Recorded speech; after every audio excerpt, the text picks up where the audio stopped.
Hi hello welcome to our channel. నేను మీ నివాస్ వాల్మీకి.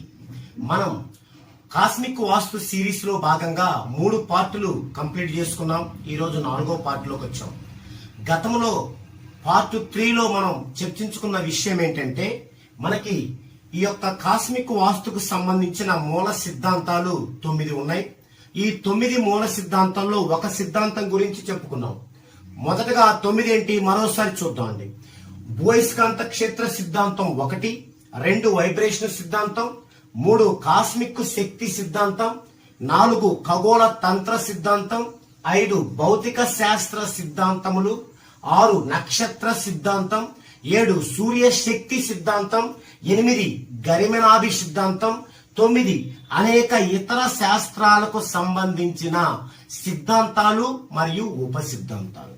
ఈ 9 parts ని మనం చర్చించుకున్న తర్వాతే మనం ఇంకా లోపలికి వెళ్ళిపోతాం. ఓకే, అయితే ఇందులో మనం క్రితం వీడియోలో భూ అయస్కాంత క్షేత్ర సిద్ధాంతం గురించి చెప్పుకున్నాం. భూ అయస్కాంత క్షేత్ర సిద్ధాంతం దానికి మరలా మనం 2కి ఒకసారి చూస్తే, మనకి భూమికి ఉత్తర దక్షిణ ధ్రువాలు ఉంటాయి. అలాగే భూమి మీద మనకి అయస్కాంతం కూడా పనిచేస్తుంది. అయస్కాంతం ఉత్తర దక్షిణ ధ్రువాలు ఉంటాయి. ఈ భూ అయస్కాంతం ఉత్తర దక్షిణాల యొక్క ఒక సరళ రేఖ ఈ భూమి మీద ఉన్న ప్రతి భవనాన్ని ఒక అయస్కాంతంగా భావించి తన వైపు లాక్కుంటుంది. అలాంటప్పుడు ఆ వస్తువు, ఆ భవనము ఒక ప్రతిఘటనాత్మక శక్తితో అది వెనక్కి లాక్కుంటుంది. ఈ యొక్క ఇలా లాక్కోవటంలోనే, ఆ ఘర్షణలోనే మన మనిషి యొక్క కంప్లీట్ జీవితం ఆధారపడి ఉంటుంది. అందుకు మనం భూయస్కాంత క్షేత్ర సరళ రేఖకు 0 degrees లో కానీ లేదా 135 ఉంచినట్లయితేనేమో చాలా బాగుంటుంది సైంటిఫిక్ గా. అలా కాకుండా యాంగిల్స్ మారుతున్న కొద్దీ ఆ ఘర్షణ అనేది ఆ కుటుంబ యజమానిపై ఉండటం జరుగుతుంది. సో ఇక్కడ మనం ఒక బద్ధయస్కాంతంగా గృహాన్ని తీసుకోవటం జరిగింది క్రితం వీడియోలో. ఓకే, ఇప్పుడు పార్ట్ 4లో మనం ఈ మిగిలినటువంటి మూల సిద్ధాంతాల గురించి టూకీగా చర్చించుకొని ఇక మనం సబ్జెక్టులోకి డీప్ గా వెళ్ళిపోదామండి. ఇప్పుడు మనం వైబ్రేషన్ సిద్ధాంతం గురించి చూద్దామండి. ఇప్పుడు 2వ మూల సిద్ధాంతం వైబ్రేషన్ సిద్ధాంతం. వైబ్రేషన్ సిద్ధాంతం గురించి మనం చాలా నేర్చుకోవాల్సి ఉంది. అంటే కాస్మిక్ వాస్తులోని ప్రతి విషయంలోనూ ఈ యొక్క వైబ్రేషన్ సిద్ధాంతాన్ని మనం ఇన్వాల్వ్ చేస్తాం. ఇక 3వది కాస్మిక్ శక్తి.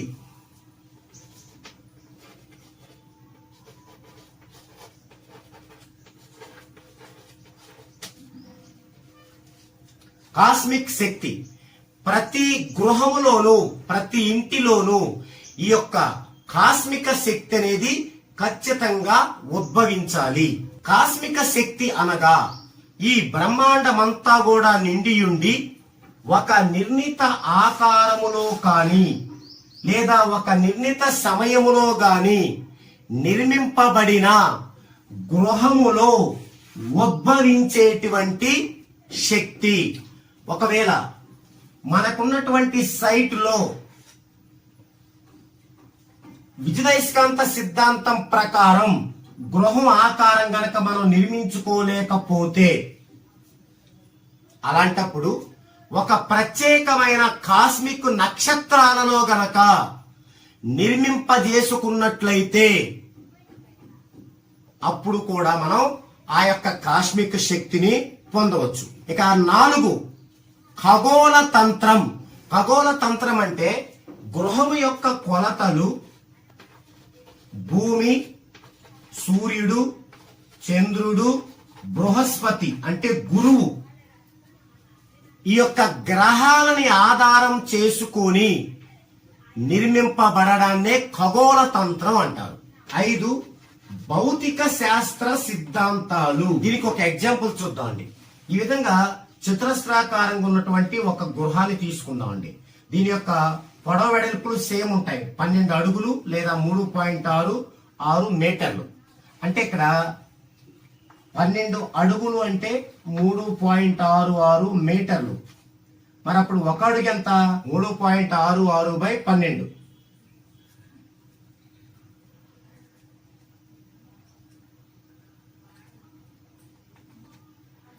ఇప్పుడు 0.36 12 మూళ్ళు 36. నెక్స్ట్ 6 ఉంది పోదు కాబట్టి మనం 0 పెట్టుకుంటాం. 60 12 5 60 అంటే 12 అడుగులు 3.66 మీటర్లు అయితే ఒక అడుగు వచ్చేసి 0.305 మీటర్లు. మరి అప్పుడు 10 అడుగులు ఎంత అవుద్ది? ఇది ఇంటూ 10 0.305 ఇంటూ 10. అప్పుడు ఈ 3 ఇటు వస్తుంది 3.05 ఎందుకంటే ఒక 0 కాబట్టి ఒక అంకె అవతలకు వస్తుంది. సో ఇక్కడ హైట్ 10 అడుగులు అంటే మనకి 3.05 మీటర్లు అయింది. ఈ విధంగా ఒక గృహాన్ని మనం తీసుకున్నప్పుడు ఈ గృహం యొక్క ఘన పరిమాణం చూస్తే V ఈక్వల్ పొడవు ఇంటూ వెడల్పు ఇంటూ ఎత్తు, పొడవు ఇంటూ వెడల్పు ఇంటూ ఎత్తు. ఏది ఇది ఒక ఆకారంలో ఉంది కాబట్టి చతురస్రాకారం లేదా దీర్ఘ చతురస్రాకారం అంటే ఘన పరిమాణం ఇది. ఇలా లేకుండా గనక ఎలా పడితే అలా ఉన్నప్పుడు మనం అది తీసుకుంటాం గృహం యొక్క ఘన పరిమాణం V equal to 8D cube tan alpha అని. ఓకే, ఇక్కడ చూస్తే ఇది మనం మీటర్లో చూద్దామండి, ఈజీగా ఉంటుంది. 3.66 ఇంటూ వెడల్పు 3.66 ఇంటూ ఎత్తు 3.05. 3.66 3.66 6 36 6 3 6 36 3 39 9 3 6 3 18 3 21. సేమ్ మరలా 6 ఉంది కాబట్టి మరలా 21 96. 3 6 18 8 1 3 6 18 1 19 9 1 3 9 1 10. ఇప్పుడు 6 9 6 15 5 1 2 10 19 9 1 2 4 13 3 1 3 1. ఇప్పుడు ఇక్కడ 2 ఇక్కడ 2 4 అంకెలకు ముందు పాయింట్ 13.3956. ఇప్పుడు మరలా 3.05తో హెచ్చించాలి. 3.05 5 6 30 0 3 5 5 25 3 28 8 2 5 9 45 2 47 7 4 5 3 15 4 19 9 1 5 3 15 1 16 6 1 5 1 5 1 6. నెక్స్ట్ 0 అంటే అన్ని జీరోసే, పైన మనకు 6 ఉన్నాయి కాబట్టి 6 జీరోస్ వస్తాయి. తర్వాత 3 6 18 8 1 3 5 15 1 16 6 1 3 తో 27 1 28 8 2 3 3 9 2 11 1 1 3 3 9 1 10 0 1 3 1 3 1 4 0 8 15 5 1 7 16 6 1 9 6 15 5 1 2 6 8 0 4. ఇప్పుడు ఇక్కడ 4 అంకెలకు ముందు పాయింట్, ఇక్కడ 2 అంకెలు, మొత్తం 6 అంకెలకు ముందు పాయింట్. 1 2 3 4 5 6 40.856580. దీన్ని 2 అంకెలకు సవరిస్తే ఇక్కడ 3 అంక 6 5 కంటే ఎక్కువ ఉంది కాబట్టి ఇక్కడ 1 కలుపుకుంటాం. సో 40.86 ఘన మీటర్లు. 40.86 ఘన మీటర్లు. ఇది ఈ ఇంటి యొక్క ఘన పరిమాణం ఎంత ఉంది? 40.86 ఘన మీటర్లు. ఇప్పుడు మన ఇంటి నుంచి భౌతిక సిద్ధాంతాల ప్రకారం మనం వాస్తులో ఏం చేసుకోవాలి, ఎలా చేసుకోవాలి చూద్దామండి. మనం ఘన పరిమాణాన్ని మీటర్లో చూసాం, అది అడుగుల్లో చూస్తే ఎలా వస్తుంది? మనం అడుగుల్లో గనక అంటే ఎక్కువగా తలుపులు కిటికీలు అడుగుల్లో చూస్తుంటారు కాబట్టి అడుగుల్లో కూడా చూసాం. అడుగుల్లో 1440 ఘనపు అడుగులు వస్తుంది. అడుగుల్లో ఘన పరిమాణాన్ని ఘనపుట్టు అడుగులు అంటారు. ఇలా ప్రతి 360 ఘనపుట్టు అడుగులకు 10 చదరపు మీటర్ల వైశాల్యం గల తలుపులు ఉండాలి. ఇప్పుడు మనకి 1440 ఘనపుట్టు అడుగులు వచ్చాయి. దీంట్లో ఎన్ని ఉంటాయి? ఇవి 360లు. దీన్ని భాగించుకుందాం. 1440 360 4 సార్లు చూస్తే 4. సో ఈ ఇంటికి 4 ఎంట్రన్స్లు గనక ఉంటే, అంటే 4 గనక ద్వారబంధరాలు ఉంటే అవి 10 చదరపు మీటర్లు ఉండాలి.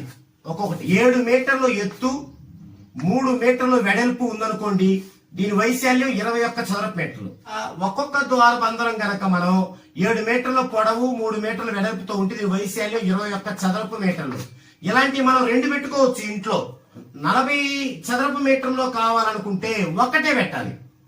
40 చదరపు మీటర్లు అంటే ఒకటే పెట్టాలి. ఉదాహరణకి 8 అడుగులు హైటు, 5 అడుగులు వెడల్పుతో ద్వారబంధం పెట్టామంటే ఆ హౌస్ కి ఒక్క ద్వారబంధమే పెట్టాలి. దాంతోనే 8 40 చదరపు మీటర్లు అయిపోతుంది. ఈ విధంగా మనం తీసుకోవాలి. లేదా 18 ఘనపుట అడుగులకు 1 చదరపు మీటర్ చొప్పునైనా లెక్కేసుకోవచ్చు. 360 ఘనపుట అడుగులకు 10 చదరపు మీటర్లైనా చూసుకోవచ్చు. 18 ఘనపుట అడుగులకు ఘనపరిమాణం 18 ఘనపుట అడుగులకు 1 చదరపు మీటర్ అయినా చూసుకోవచ్చు. ఈ విధంగా మనం ద్వారబంధనాలని ఖచ్చితంగా నిర్ణయించాలి.